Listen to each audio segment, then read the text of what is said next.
నమస్తే, welcome to I dream. నేను మీ Jhansi.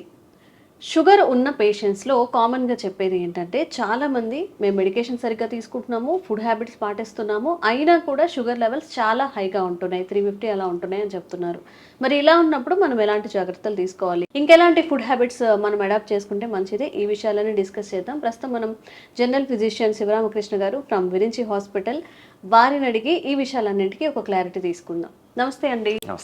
Sir, నిజంగా షుగర్ అనేది ఒక కర్స్ అని అంటారు. ఎందుకంటే మంచిగా మనం తినాలనుకున్నది తినలేము, స్వీట్స్ అయితే అస్సలు అవాయిడ్ చేయాలని చెప్తూ ఉంటారు. బట్ ఇన్ని జాగ్రత్తలు తీసుకున్నా కానీ షుగర్ అనేది కంట్రోల్ కావట్లేదు అని చెప్తూ ఉంటారు. మరి ఈ కేసు ఏంటి, వీళ్ళు ఎలాంటి జాగ్రత్తలు తీసుకుంటే మంచిది? అంటే ఇది అందరిలో ఉండదమ్మా. అయితే ఫస్ట్ షుగర్ వచ్చిందా లేదా అని నిర్ధారణ చేసుకోవాలంటే ఒక బ్లడ్ టెస్ట్ ఒకటే కంపల్సరీ. అందరికీ సిమ్టమ్స్ ఉంటాయని చెప్పలేము. మామూలుగా కామన్గా ఉండే సిమ్టమ్స్ ఏంటంటే షుగర్ పెరిగిపోయింది అనుకోండి బ్లడ్లో, అప్పుడు ఏమవుతుందంటే దాహం ఎక్కువ వేస్తుంది, నీళ్ళు ఎక్కువ తాగాలనిపిస్తుంది, నీళ్ళు ఎక్కువ తాగుతాము, యూరిన్ కూడా ఎక్కువ వస్తుంది, నీళ్ళు ఎక్కువ తాగుతాం కాబట్టి యూరిన్ కూడా ఎక్కువ వస్తుంది, ప్లస్ ఆకలి కూడా ఎక్కువ వేస్తుంది. ఎందుకంటే బ్లడ్లో షుగర్ ఉంటుంది కానీ అది ఒంటికి పట్టదు, సో కాబట్టి ఆకలి వేస్తుంది. షుగర్ లేనట్టే, బ్లడ్లో షుగర్ లేనట్టే ఉంటుందండి సిచ్యుయేషన్. ఉన్నా కానీ హై ఉన్నా కానీ అది ఒంటికి పట్టదు కాబట్టి ఆకలి వేస్తుంటుంది, సో క్రేవింగ్ ఉంటుంది. సో ఎక్కువ తినడం, తినాలనిపించడం, ఎక్కువ తినాలనిపించడము, ఎక్కువ దాహం వేయడము, ఎక్కువ యూరిన్ వెళ్ళడము, ఈ మూడు చాలా జాగ్రత్తమైన సిమ్టమ్స్. ఇన్ని చేసినా బాడీ వెయిట్ అనేది తగ్గుతూ ఉంటుంది. బాడీ వెయిట్ తగ్గుతుంది షుగర్ వచ్చిన వాళ్ళకి. అంటే ఫస్ట్ వాళ్ళు ఏం టాబ్లెట్స్ మీద మెడిసిన్స్ మీద లేరనుకోండి, వీళ్ళలో ఇన్ని చేసినా కానీ, ఎక్కువ తిన్నా, ఎక్కువ వాటర్ తాగినా, యూరిన్ ఎక్కువ పోతున్నా అని ఇన్ని చేసినా కానీ వెయిట్ అనేది తగ్గుతూ ఉంటుంది క్రమక్రమంగా, గ్రాడ్యువల్గా. సో వెయిట్ ఒళ్ళు చేయట్లేదు అంటే వెయిట్ తగ్గుతుంటుంది. వెయిట్ తగ్గడం అనేది జబ్బు వల్ల కదా, షుగర్ బాడీలో ఉంది కాబట్టి. అంటే మన బాడీకి మనం తిన్న ఏ పదార్థం కానీ ఒంటికి పట్టట్లేదు, గ్లూకోజ్ అనేది సప్లై అవ్వట్లేదు, అందుకే వీక్గా ఉంటారు. గ్లూకోజ్ లెవెల్స్ బాడీలో ఉన్నా కానీ అవి ఒంటికి ఎనర్జీకి కన్వర్ట్ అవ్వవు. సో ఎందుకంటే బాడీలో ఇన్సులిన్ అనేది సరిగా ఉండదు, ప్రొడ్యూస్ అవ్వట్లేదు. అయితే ఇన్సులిన్ ప్రొడ్యూస్ అవ్వదు, లేకపోతే ఇన్సులిన్ ప్రొడ్యూస్ అయినా కానీ ఇన్సులిన్ పనిచేయదు, ఇన్సులిన్ రెసిస్టెన్స్ అంటాం. సో ఈ రెండు మెకానిజమ్స్ ఉంటాయి, ఈ రెండింటి వల్ల షుగర్ వస్తుంది. అది ఓన్లీ బ్లడ్ టెస్ట్ చేస్తే షుగర్ ఎక్కువ లెవెల్ ఎక్కువగా ఉంది అంటే అప్పుడు నిర్ధారణ అవుతుంది. దానికి ఎంత కట్ ఆఫ్ ఏంటి అనేది డాక్టర్ మీకు చెప్తారు. లేకపోతే HbA1c అని 3 months యావరేజ్ షుగర్ టెస్ట్ ఉంటుంది, అది చేస్తే కన్ఫర్మ్ అవుతుంది. అయితే ఇందులో కూడా 2 types ఉంటాయి, టైప్ 1, టైప్ 2 అని ఉంటాయి. టైప్ 1 యూజువల్గా చిన్నపిల్లల్లో వస్తుంది, చిన్నపిల్లల్లో యంగ్ ఏజ్లో స్టార్ట్ అవుతుంది. అది అసలు ఇన్సులిన్ బాడీలో ప్రొడ్యూస్ అవ్వదు, అది ఆ రకమైన జబ్బు అన్నట్టు. టైప్ 2 అంటే యూజువల్గా అడల్ట్హుడ్లో వస్తుంది, ఏజ్ పెరిగిన కొద్దీ వచ్చేది. అది మనము మన ఫుడ్ అలవాట్ల వల్ల, ఫుడ్ హ్యాబిట్స్ వల్ల, లేకపోతే బాడీ ఒళ్ళు చేయడం వల్ల, సెడెంటరీ హ్యాబిట్స్ వల్ల ఇన్సులిన్ రెసిస్టెన్స్ అనేది డెవలప్ అవుతుంది. దానికి తోడు ఇన్సులిన్ కూడా తగ్గిపోతుంది క్రమక్రమంగా. ఈ 2 ఫ్యాక్టర్స్ కాంబినేషన్తో పాటు వచ్చేది టైప్ 2 డయాబెటీస్. అలా అంటే టైప్ 1లో, టైప్ 2 డయాబెటీస్లో దేనిలో ఎక్కువ షుగర్స్ ఎక్కువ పెరిగే అవకాశం ఉంది మెడికేషన్తో పాటుగా? మెడికేషన్ తీసుకున్నా కానీ, ఇప్పుడు మెడికేషన్ టైప్ 1లో ఓన్లీ ఇన్సులిన్ ఇస్తాం, మనం ఇంజెక్షన్స్ ఒకటే వాడతాం. 1-2 డ్రగ్స్ ఉన్నాయి, అవి ఇన్సులిన్ ప్రొడ్యూస్ చేసేవి కాదు, కాకపోతే సపోర్టివ్ మెడికేషన్స్ లాగా ఉంటాయి. ఎక్కువ శాతం మనం మెయిన్గా వాడేది ఇన్సులిన్ మాత్రమే, ఎందుకంటే ఇన్సులిన్ బాడీ అసలే ఫామ్ కాదు, సో బయట నుంచి ఇన్సులిన్ ఇస్తాం. టైప్ 2లో అలా కాదు. టైప్ 2లో మనం ఓరల్ డ్రగ్స్ చాలా రకాలు ఉన్నాయి. అవి కొన్ని ఏం చేస్తాయంటే కొన్ని షుగర్ని తీసేవి ఉంటాయి బాడీ నుంచి, కొన్ని షుగర్ ఇన్సులిన్ ప్రొడ్యూస్ చేసేలాగా ఉంటాయి, కొన్ని ఏమో బాడీని హెల్ప్ చేస్తాయి అన్నట్టు, మాడిఫై షుగర్ని పంపించేస్తాయి యూరిన్ నుంచి. సో ఇలాంటి మందులు ఉంటాయి. అది కాకుండా ఇన్సులిన్ కూడా వాడచ్చు టైప్ 2లో. ఓకే. జనరల్గా షుగర్ వచ్చిన వాళ్ళు ఇప్పుడు 30sలో కానీ 35, ఎర్లీ 30sలో 20 to 30 మధ్య వచ్చిన వాళ్ళు ఏంటంటే ఇది లైఫ్ స్టైల్ డిసీజ్, మేము మెడికేషన్ తీసుకోము అంటుంటారు. మరి లాంగ్ టైంలో అది ఎలాంటి ఎఫెక్ట్ చూపిస్తుంది వాళ్ళ హెల్త్ మీద? చాలా కామన్ అండి, ఇనర్షియా అంటారు, పేషెంట్ ఇనర్షియా అంటారు. అంటే మందులు స్టార్ట్ చేయడానికి విల్లింగ్నెస్ చూపించకపోవడం, భయపడుతూ ఉంటాం. ఫస్ట్ రిపోర్ట్స్ రాగానే చూసి చెప్పగానే షాక్లోకి వెళ్తారు.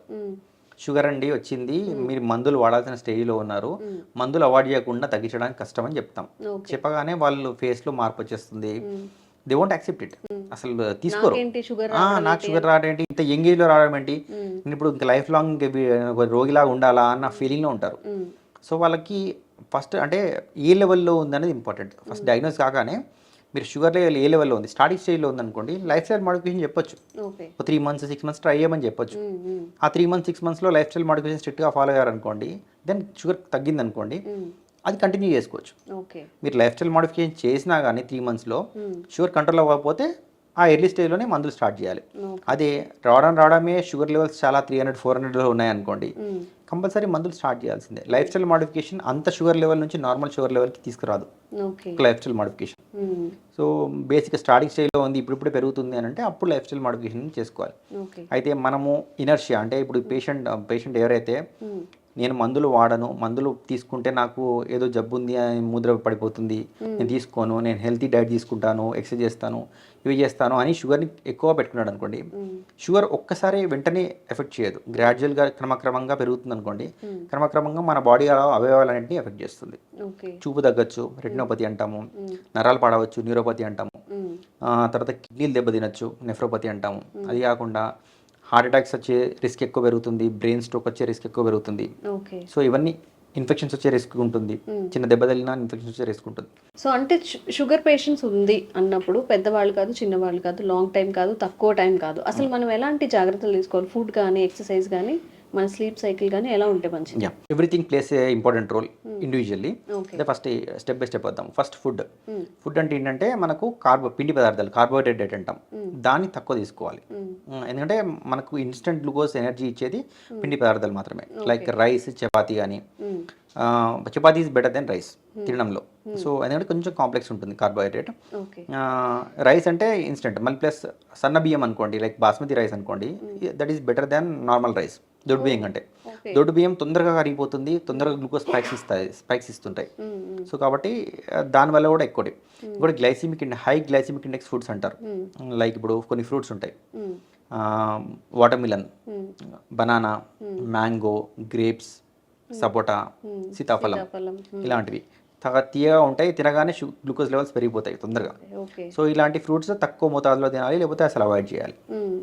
చాలా తక్కువ తీసుకుంటే మంచిది, తీసుకున్నప్పుడు తక్కువ క్వాంటిటీ. ప్లస్ ఇంకోటి ఏంటంటే మనం తప్పు చేసే ఏంటంటే ఫుడ్ తిన్న తర్వాత వెంటనే ఫ్రూట్ తినాలంటారు. అది ఎప్పటి నుంచో మన పెద్దలు చెప్పిన పద్ధతి. స్వీట్ కానీ ఫుడ్ తిన్నాక ఫ్రూట్ తినాలంటారు. అలా కాకుండా ఫుడ్ తిన్న తర్వాత ఆకలి తగ్గిపోతుంది. ఆకలి లేనప్పుడు ఎందుకు ఫోర్స్ చేస్తారు? చేయకూడదు. సో మీల్కి మధ్యలో ఆకలి వేస్తే అప్పుడు ఒక ఫ్రూట్ తినాలి. అది కూడా ఇప్పుడు చెప్పిన లిస్ట్ కాకుండా చాలా ఫ్రూట్స్ ఉన్నాయి. కివి ఉంది, కర్బూజా పండు ఉంది, తర్వాత డ్రాగన్ ఫ్రూట్ ఉంటుంది, యాపిల్ ఉంటుంది, జామకాయ ఉంటుంది, ఇవన్నీ చాలా ఉన్నాయి ఫ్రూట్స్. అవన్నీ తినొచ్చు. ఏదైనా తక్కువ షుగర్స్ అంటే తీపి తక్కువగా ఉన్న ఫ్రూట్స్ తినొచ్చు. అది కూడా ఒక ఫ్రూట్ తినాలి అంతే. Quantity is more important. Quantity ఎక్కువ తీసుకుంటే షుగర్ లెవెల్ కూడా ఎక్కువ పెరుగుతుంది. సో కాబట్టి ఆకలి తీరేంత వరకే, అది తీరిన తర్వాత ఆపేయాలి. ఇది ఫుడ్ విషయంలో. Plus protein and fat moderate అమౌంట్లో తీసుకోవచ్చు. ప్రోటీన్ ఎక్కువ తీసుకున్నా పర్లేదు, ఫ్యాట్ మాత్రం మోడరేట్ అమౌంట్లో తీసుకోవాలి. ఇక్కడ కూడా కన్ఫ్యూషన్. ప్రోటీన్ అంటే మళ్ళీ మనం చికెన్ కి, మీట్ కి వెళ్తూ ఉంటాం. ప్రోటీన్ వెజిటేరియన్ లో ప్రోటీన్ అనేది ఎలా తీసుకోవచ్చు? ఒకవేళ వాళ్ళు వెజిటేరియన్ లో ప్రోటీన్ అంటే బీన్స్ పప్పుల్లో ప్రోటీన్ ఉంటుంది, పప్పు ధాన్యాల్లో ప్రోటీన్ ఉంటుంది. నాన్ వెజ్ తినొచ్చు, డయాబెటీస్ ఉన్న వాళ్ళు నాన్ వెజ్ తినొచ్చు, హ్యాపీగా తినొచ్చు. ఇఫ్ ఇన్ కేస్ వాళ్ళు వెజిటేరియన్స్ వాళ్ళు వెజిటేరియన్స్ అంటే ఇంకా బీన్స్ ఎక్కువ తినాలి. బీన్స్ లేకపోతే పప్పులు ఇవి తినాలి. తర్వాత మొలకలు వచ్చినాయి, ఉడకబెట్టిన గింజలు ఉంటాయి కదా, అవి మొలకలు వస్తాయి, వాటిలో ప్రోటీన్ ఉంటుంది. సో అవి తీసుకోవచ్చు. పుట్నాలు, పల్లీలో వీటిలో కూడా ప్రోటీన్ ఉంటుంది, వాటిలో కూడా తీసుకోవచ్చు. కాకపోతే మోతాదు, క్వాంటిటీ అనేది ఇంపార్టెంట్. Exercise compulsory. డయాబెటీస్ ఉన్న వాళ్ళు ఎక్సర్సైజ్ చేస్తే ఏంటంటే మనకు ఇన్సులిన్ రెసిస్టెన్స్ అని మాట్లాడుకున్నాం కదా ఇందాక, ఇన్సులిన్ ఉన్నా కానీ పని చేయకపోవడం అది తగ్గుతూ ఉంటుంది క్రమక్రమంగా. సో కాబట్టి గ్లూకోజ్ అనేది బ్లడ్లో ఉన్నది మెల్లమెల్లగా బాడీకి ఎనర్జీ లాగా ఉపయోగపడుతుంది, షుగర్ లెవెల్ తగ్గుతుంది క్రమక్రమంగా. సో ఎక్సర్సైజ్ అనేది చాలా important. 30 minutes per day at least.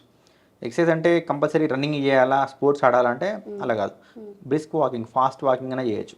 అదే నేను ఫాస్ట్ వాకింగ్ చేయలేనండి, నాకు మోకాళ్ళ నొప్పులు ఉన్నాయంటే స్లో వాకింగ్ అయినా పర్లేదు, కొంచెం డ్యూరేషన్ పెంచి చేయండి. హాఫ్ అన్ అవర్ చేయాల్సింది 1 hour చేయండి మార్నింగ్. లేదంటే అంత కంటిన్యూస్గా 1 hour నేను చేయలేను అంటే morning half an hour, evening half an hour, okay, split చేసుకోండి. కానీ ఫిజికల్ యాక్టివిటీ ఉండాలి. ఇవి రెండు కాకుండా స్లీప్ అనేది కూడా చాలా ఇంపార్టెంట్. సో ఇప్పుడు ఏంటంటే మనకు స్లీప్ లేకపోవడం, మొబైల్స్ వచ్చిన తర్వాత స్లీప్ లేకపోవడం అనేది చాలా కామన్ అయిపోయింది. ఇప్పుడు మనకు నిద్ర వస్తుంది అన్నా కానీ మొబైల్ పెట్టుకుని నిద్ర ఎగిరిపోతుంది. సో కాబట్టి టీవీ కానీ మొబైల్ కానీ, ఎస్పెషల్లీ మొబైల్, మల్టిపుల్ యాప్స్ ఉన్నాయి, తిప్పుతుంటే స్క్రోల్ చేస్తుంటే కొత్తవి వస్తూనే ఉంటాయి. కాబట్టి నిద్ర అనేది వచ్చే నిద్ర కూడా పోతుంది. సో నిద్ర టైం అయింది అంటే మొబైల్ పట్టుకోవద్దు ఒకటి.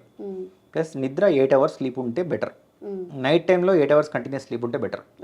7 to 8 hours ఉండాలి. సరే, మధ్యాహ్నం నిద్ర అందరికీ వీలు కాదు. యాక్చువల్లీ చెప్పాలంటే మధ్యాహ్నం నిద్ర పోకపోతే బెటర్. మధ్యాహ్నం నిద్ర పోయామనుకోండి, పోతే రాత్రి నిద్ర లేట్ అయిపోతుంది. లేట్ అవుతుంది, మళ్ళీ మార్నింగ్ లేవడానికి లేట్ అవుతుంది. ఇవన్నీ సైకిల్. సో కాబట్టి మధ్యాహ్నం నిద్రపోవడం బెటర్. నైట్లోనే 8 అవర్స్ కంటిన్యూస్ స్లీప్ చూసుకోవాలి. స్లీప్ తక్కువ అయిందనుకోండి, బాడీలో అన్నెసరీ యాక్టివిటీ మెకానిజమ్స్ అలర్ట్ అవుతాయి. లైక్ సింపథెటిక్ సిస్టమ్ అంటారు నర్వ్ సిస్టంలో, అది యాక్టివేట్ అవుతుంది. అప్పుడు హార్మోన్స్ కొన్ని అడ్రినలిన్, నోరడ్రినలిన్ అనేది అట్లాంటి హార్మోన్స్ ఉంటాయి, డోపమైన్, అడ్రినలిన్ అట్లాంటివి ఎక్కువ అయిపోతాయి. అవి ఎక్కువ అయితే హార్ట్ రేట్ పెరిగిపోతుంది, షుగర్ లెవెల్స్ పెరిగిపోతాయి. సో టెన్షన్, స్వెట్టింగ్ ఇవన్నీ రావచ్చు. హార్ట్ అటాక్ రిస్క్ పెరుగుతుంది, షుగర్ లెవెల్స్ పెరిగిపోతుంటాయి, బీపీ పెరిగిపోతుంటుంది.